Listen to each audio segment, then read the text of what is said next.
पत्रकार साथी है, आप तमाम लोगों को यहाँ आमंत्रित इसलिए किया गया है और यहाँ हमारे बहुत सारे सीनियर कांग्रेसमैन हैं, कुछ लोग जो वरिष्ठ नागरिक हैं जो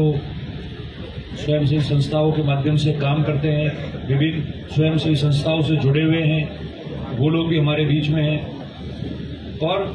जैसा कि आप सबको विदित है, ध्यान है, ये अवसर है लोकसभा चुनाव में, और जो चुनाव होने जा रहा है 26 तारीख को जो वोट फटने जा रहा है जालोर सिरोही सांचौर लोकसभा क्षेत्र के लिए, उसमें कांग्रेस पार्टी के जो हमारे लोकप्रिय उम्मीदवार हैं श्री वैभव गहलोत जी, तो श्री वैभव गहलोत जी द्वारा और एक उम्मीदवार कांग्रेस पार्टी के उम्मीदवार के रूप में पार्टी पर स्वयं वैभव गहलोत जी की क्या सोच है, जालोर सिरोही सांचौर के विकास के लिए को लेकर उनकी क्या सोच है, यहाँ की विभिन्न समस्याओं आगे जो विकास करना है और तमाम चीजें जो हम लोगों ने मिलकर आपस में बात की है उसको लेकर उनकी क्या सोच है, वो सब और आप लोगों ने जो सुझाव दिए उनको संकलन करते हुए आज जो ये हमारा जो यहाँ का लोकल इस लोकसभा क्षेत्र का और यहाँ के लिए जो वचन पत्र है, मैनिफेस्टो है, घोषणा पत्र है, उसको लॉन्च करने के लिए हम सब लोग आपके बीच में उपस्थित हुए और जालोर सिरोही सांचौर में आज तक के जो चुनाव हुए हैं उन चुनावों में हमने देखा है कि जो हमारा उम्मीदवार होता है भाषण के दौरान, आपसे बात करने के दौरान या गांव में जाने के दौरान वो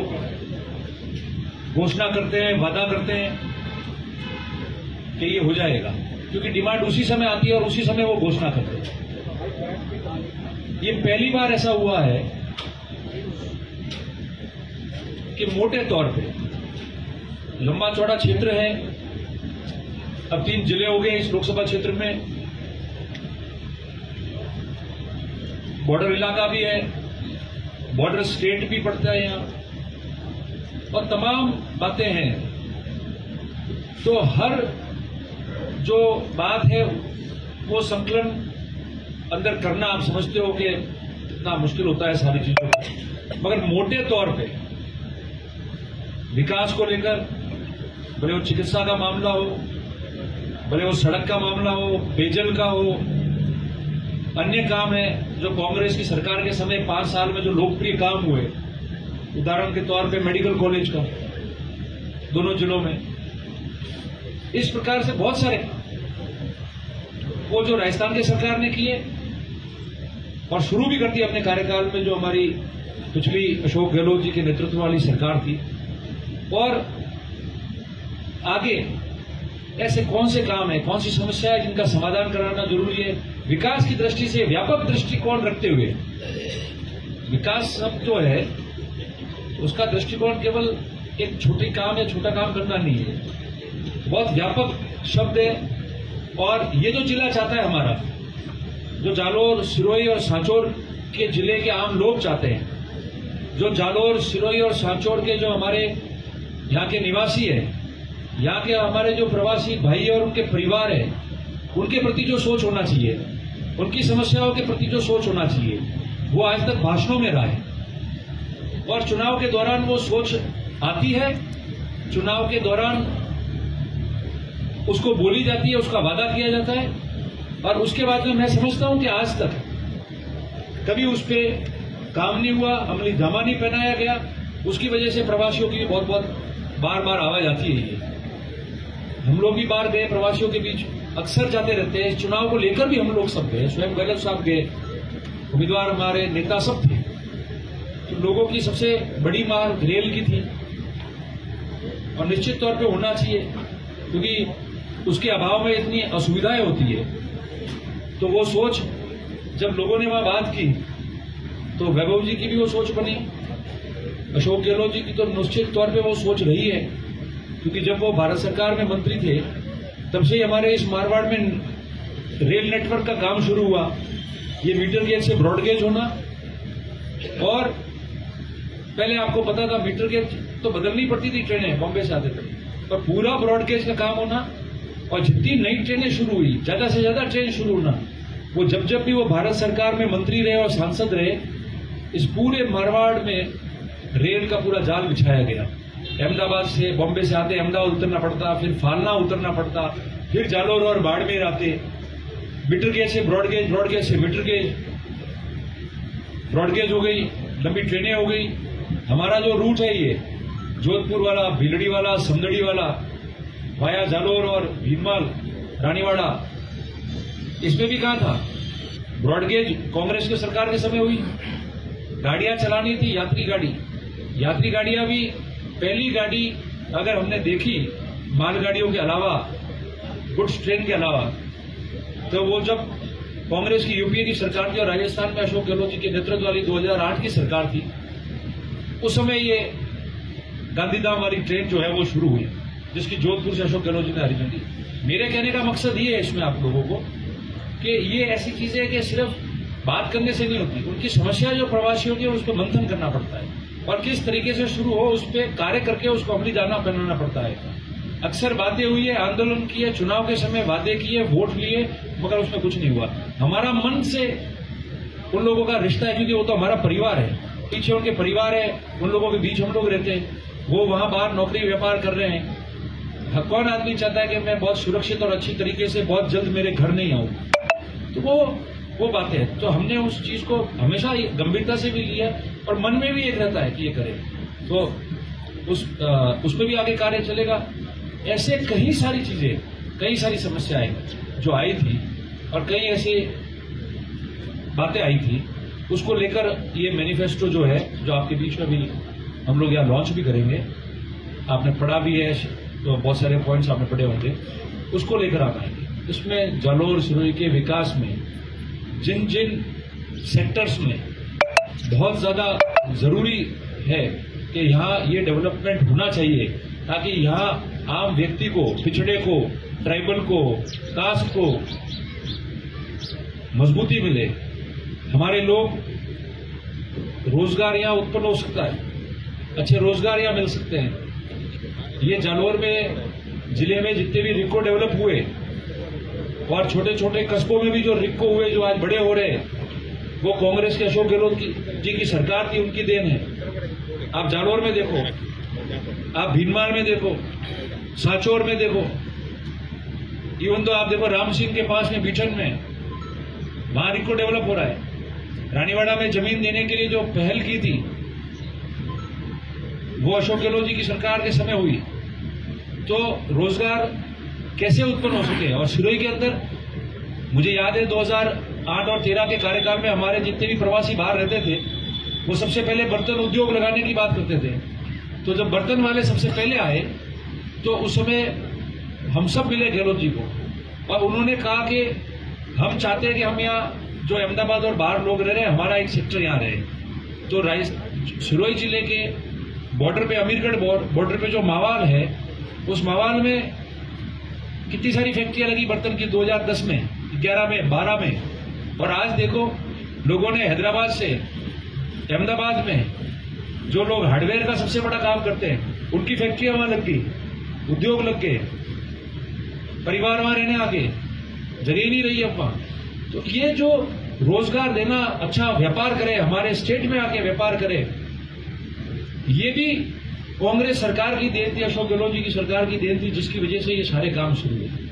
मैं आपको घोषणा पत्र के साथ में उदाहरण क्यों बता रहा हूं, 2-3 ही बताना चाहता हूं, नहीं तो बहुत लंबी बात है। भले 4 घंटे आप हो तो मैं बोल सकता हूं आपके सामने कि कांग्रेस की जो सरकार है राजस्थान में रही है पूर्ण की, और जब से हम सब सक्रिय राजनीति में, हम लोग, हमारे जैसे नौजवान लोग जिनकी उम्र है वो जो देख रहे हैं, 98 की हो, 2008 की हो, 2018 की हो, उनमें हर सेक्टर में कितना प्रोग्रेस हुआ है उसके बारे में। तो ये 2-3 चीजें जो है, जैसे रेल का मैंने आपको बताया, मैंने आपको रोजगार और रिक्को के लिए बात बताई। आप देखो सुरक्षित फॉरेस्ट किया, उसके साथ में पर्यटक घूमे और रोजगार कैसे मिले हमारे यहाँ। एक छोटा व्यक्ति जो खड़ा है वो भी एक लारी लगा के अच्छा काम करके और अपने मजदूरी अच्छे पैसे कमा के और घर जाए, उसके लिए भी सोच कांग्रेस सरकार के समय रखी गई थी। उसके बारे में भी हमने घोषणा पत्र में बात की है, सड़कों के बारे में बात की है। मैं कल कहीं सुन रहा था भारतीय जनता पार्टी के हमारे जो साथी है वो कह रहे थे कि रोड ऐसे हो गए ऐसे हो गए। आप सब पत्रकार लोग हैं, यहाँ के लोकल लोग हो ज्यादातर, आप सब जानते हैं। आप स्मरण करो कि जब जब ये भारतीय जनता पार्टी की प्रदेश में सरकार रही है, ये रोड इन्होंने खस्ता हाल में करके हमको दिए। कांग्रेस की सरकार ने जब भी आए इन रोडों का काम करने का शुरू किया। आप दो ही उदाहरण लो, बहुत लंबी बात करने की जरूरत नहीं है। 2018 में भी कांग्रेस की सरकार बनी थी, 2023 तक रही। 2016 और 17 में जालोर जिले में और अपने इस सेक्टर में जहां जब ये प्रेस कॉन्फ्रेंस घोषणा पत्र की कर रहे हैं, इन तमाम जिले 2 बार बहुत भयंकर बाढ़ आई, सड़कें टूट गई, काम की नहीं रही। 2018 के पहले इन्होंने कार ही नहीं लगाई। 19 में लोकसभा का चुनाव आया, काम होना स्वाभाविक ही नहीं था। 19 में फिर कोविड हो गया बीच में। आप समझो कि पूरा इन्होंने कुछ काम किया नहीं, उसकी वजह से हालत खराब हुई। 2020 के बाद जब कोविड का समय थोड़ा गुजरा और सरकारें पटरी पे आके काम करना शुरू किया उन्होंने, तब आप जगह देखो विभिन्न बजटों में जालोर सिरोही जिले को, सांचौर जिलों को सड़कों के लिए सबसे ज्यादा घोषणाएं हुई है। हमारे ये जो रामसिंह से रानीवाड़ा की सड़कें और फ्लाईओवर्स है, जो सड़क टोल वालों के चक्कर में फंस गई थी, उसमें फाइनेंस की सारी त्रुटियों को दूर करके एक्सेप्शन निर्णय लेके सीएम ने उसमें हमको रोहित और जालोर वाली सड़क के लिए काम किया। दूसरी कई सारी सड़कें मैं गिना सकता हूं, और जो बन रही है अभी, ये सब कांग्रेस सरकार की देन है। हम तो यही कहते हैं कि आज भारतीय जनता पार्टी का राज है राजस्थान में। ये सड़कें उस समय की हमारी बजट घोषणा है, जो सारी सड़कें बढ़ रही है मिसिंग लिंक के अलावा भी, ये हाईवे की सड़कें, ये सुरक्षित रहे। थोड़ी खराब हो तो भैया टाइम पे उनको रिपेयर करा दो, ताकि वापस हमको तकलीफ नहीं देखनी पड़े। आपको पता ही है कि बार कांग्रेस सरकार आएगी, आप वापस तोड़ के दोगे तो जीवन भर हम सबको भी ये काम करना पड़ेगा। अगर तुम बिखेर के डेरा हमको दोगे और हमको वापस जमाना पड़ता है, तो इसी में लोगों का भी समय निकल जाता है। तो इस घोषणा पत्र के अंदर आप सबने देखा कि सारी चीजें जो है उसका आपको व्यापक बता दिया है। ये सोच होनी चाहिए, ये सोच आज तक डेवलप नहीं हुई। भाषण में हम कहते हैं क्योंकि राजनीति का एक भाग हो गया वो, मगर संकल्प पत्र, मैनिफेस्टो हो, घोषणा पत्र हो, वचन पत्र हो, और उसको आप लोगों के बीच में, सीनियर सिटीजनों के बीच में, स्वयंसेवी संस्थाओं के जो लोग यहाँ विराजे हैं उनके बीच में, आप सब साथियों को साथ लेकर आपके माध्यम से जालोर, सांचौर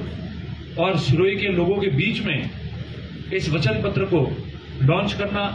अपने आप में एक बड़ी सोच बताती है। जब किसी व्यक्ति की सोच ऐसी होती है कि मैं यहाँ घूम रहा हूँ, लोगों से वोट मांगूंगा, लोग मुझे आशीर्वाद देंगे, चुनाव जिताएंगे, तो उसके बाद में मैं क्या करूंगा, वो लोगों के सामने आना चाहिए। जमाना बदल गया है, अब लोग चाहते हैं कि आप हमारे लिए क्या करोगे, हमारे गांव के लिए क्या करोगे। मॉडल गांव की बात इसमें कही गई है। मॉडल गांव क्या है, उसका पूरा इस पे विस्तार से डिस्क्रिप्शन दे रखा है, किस प्रकार से हम काम करेंगे। और नए लोगों की, यंग लोगों के, कांग्रेस पार्टी में हम लोग जो हमारे कैंडिडेट बने, चुनाव लड़े हो, जो जीते हो, एमएलए हो, एमपी आप जिता के इनको भेजोगे, तो ये समस्त लोग जो है नौजवान लोगों की टीम है, तो एक उमंग रहेगी कि हम अच्छा काम करें। मन में हमारे हैं कि जालोर, सिरोही और सांचौर के लोगों के लिए अच्छी सुविधा करें। मेरा आज भी मानना है कि कांग्रेस की सरकार ने खूब काम करा है यहाँ। School, pension, hospital, medical college, सड़कें, कृषि मंडिया, कॉलेज कितने हो गए, कितने सारे कॉलेज हो गए, पीएससी, सब सेंटर्स। जब जब कांग्रेस की सरकारें आई है, विकास के दृष्टिकोण से कभी भी जालोर, सिरोही, सांचौर में कोई ऐसा काम बाकी है। ये पेयजल की योजना कैसे हुई, पानी कहां से, ये नर्मदा का पानी पिलाने की सोच जो थी वो 2003 में तक का जो कार्यकाल था अशोक गहलोत जी की, तो शुरू हुआ कि पानी पीने का हमको यहाँ लाना है। और सबसे पहले वहां सांचौर की मीठी बेरी से नींव रखी गई थी उसकी। फिर 2008 में जब सरकार बनी, जब आपके आशीर्वाद, तब यहाँ सांचौर में लगातार 2 बार मुख्यमंत्री जी आए और 2012, 13 और 13-14 के बजट के अंदर इस पूरे जालोर के तीनों प्रोजेक्ट जो एफआर है, डीआर है और ईआर प्रोजेक्ट है, तीनों में पानी लाने के लिए 1500 करोड़ रुपए उस समय मुख्यमंत्री जी ने दिए थे। और 1500 करोड़ से ये लाइनें बिछाने का काम, मुख्य लाइनों का, ठेठ आओर भादराजुन तक पानी जावे पीने का, और लोगों को पानी की समस्या का सामना नहीं करना पड़े, फ्लोराइड के पानी से मुक्ति मिल जाए, इसलिए काम शुरू किया था। पर जब 13 में काम शुरू किया और 13 और 18 के बीच में जब भारतीय जनता पार्टी की सरकार इस प्रदेश में बनी, तो उसके बाद में आपको ध्यान है वो काम ठप हो गया, काम रुक गया। ठेकेदार ब्लैकलिस्ट हो गए इनके ठेके लेने के चक्कर में। और नए सिरे से काम शुरू करना था जब तक तो सरकार इनकी चेंज नहीं, 18 में कांग्रेस की सरकार आई, अब जाके वो काम शुरू हुआ और जेएमएन के योजना के माध्यम से वापस काम शुरू हुआ, घर घर नल पहुंचाने का। आज भी पाइपलाइन बिछाने का काम पूरा नहीं हुआ है, पानी जा नहीं रहा है, बूस्टरों का भी अभाव है। इसलिए हम लोगों ने आपको कहा कि जब तक पूरा काम नहीं हो, ग्राम पंचायत के लोग एनओसी नहीं दे और उस पानी आपके प्रत्येक घर में जहां तक नल बिछाया पानी आए, उसके लिए हम लोग मिलकर जो है संघर्ष करेंगे। और पानी के बारे में जो हमने संकल्प किया है, हमने हमारे मैनिफेस्टो में भी कहा है, उस काम को भी हम आगे बढ़ाएंगे। तो मेरा कहने का मतलब है, मैंने आपको पूर्व में भी कहा कि इस मैनिफेस्टो के बारे में और मैनिफेस्टो में हर एक सेक्टर के बारे में जो हमने लिखा है और हर एक पॉइंट हमने दिया है कि इस प्रकार से हम विकास करेंगे, उनको उदाहरण के साथ में कि कांग्रेसी सरकारों ने क्या क्या किया है, मैं आप सबको जो है लगातार 2-4 घंटे तक ब्रीफिंग करके उसको दर्शा सकता हूं, बता सकता हूं। और आप सब जानते हैं चुनाव है, सवाब का अभाव ही है, मैनिफेस्टो सब लोगों को मिल जाएगा। तो मैं समझता हूं कि एक बार आप भी जब पूरा मैनिफेस्टो पढ़ लेंगे तो चुनाव 26 तारीख को है, हम और आप लगातार अभी मिलते रहेंगे, हमारा संवाद होता रहेगा। तो कोई भी ऐसी बात हो जो आप पूछना चाहते हो, बताना चाहते हो, तो उसके लिए बिल्कुल ओपन हाउस है, खुला रहेगा मामला। और ऐसा कोई अच्छा सकारात्मक और नया सुझाव, रचनात्मक कार्य जो हो सकता है, और कोई ऐसी समस्या है कि बहुत सारी चीजें होती है, कभी छूट जाती है, और आपको लगे कि ये तो मस्ट था, ये होना चाहिए, तो हमारे उम्मीदवार वैभव गहलोत जी की तरफ से बिल्कुल खुला है, हम सब कांग्रेस के नेताओं की तरफ से खुला है। आप जो भी सुझाव देंगे उसको और भी हम हमारे साथ में शामिल रखेंगे। और आने वाले समय में जब आप इनको आशीर्वाद देके यहाँ की जनता जिता के भेजेगी, तो आगे जो भी कार्य हम जैसा करेंगे, तो इस मैनिफेस्टो के अतिरिक्त भी जो जो सुझाव अभी चुनाव के समय और हमारे ध्यान में आएंगे, उस पर निश्चित तौर पे हम काम करेंगे। यही हमारा संकल्प है। ये जो मैनिफेस्टो हम दे रहे हैं और जो सुझाव हमको आएंगे लोगों से, उसके माध्यम से और उसी रूप से हम लोग लोगों की सेवा करेंगे। और मुझे खुशी है कि कांग्रेस ने इस मामले में लीड ली। यही दायरा होता है अपनी सोच का, यही व्यापक दायरा है जब व्यक्ति क्या सोचता है, संगठन क्या सोचता है, पार्टी क्या सोचती है, संस्था क्या सोचती है, किस रूप से वो लोगों की और क्षेत्र के विकास की और सेवा करेगी, यही होता है। और ये सोच आज इस रूप में डेवलप होके, और आज हम इस घोषणा पत्र का यहाँ आप लोगों के सामने लॉन्च कर रहे हैं, विमोचन कर रहे हैं और लोगों के बीच में आपके माध्यम से भेज रहे हैं, तो ये अपने आप में सोच बता दी कि कांग्रेस और बीजेपी के अंदर क्या फर्क है। हम केवल वोट मांगने या भाषणों तक सीमित नहीं रहना चाहते। पढ़ा लिखा नौजवान व्यक्ति जो भी होता है, जो जनसेवक होता है, और मैं समझता हूं कि अगर कोई व्यक्ति कम भी पढ़ा हुआ है तो सोच व्यापक होती है, तो वो उसके पार्टी और संगठन के माध्यम से कहता है कि ये हमारी सोच है, इसको लोगों तक जाना चाहिए।